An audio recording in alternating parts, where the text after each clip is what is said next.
Hello guys! Welcome back to my channel. So, ngayon is i-unbox ko tong bagong laptop na bigay ni Tita Visha sa akin as a Christmas gift. At saka, binayaran ni Mommy. So, ano siya?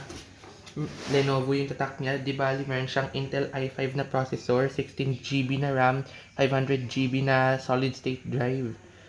At saka, 15.3 inch na display.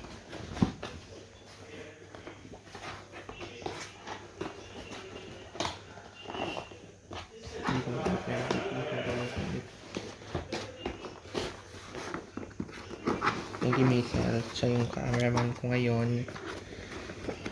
Just pull it, seriously. Yeah, just pull it.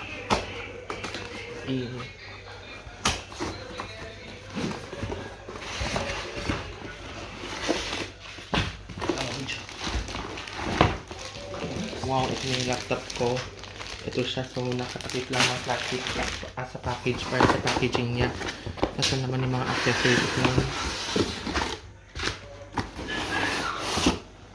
Ayun na yung kanyang charger. Ito siya, charger. Tapos nasa na yung adapter para sa power. Ito. So that's it. Ito na yung laptop ko. So tignan natin yung loob. Ganda.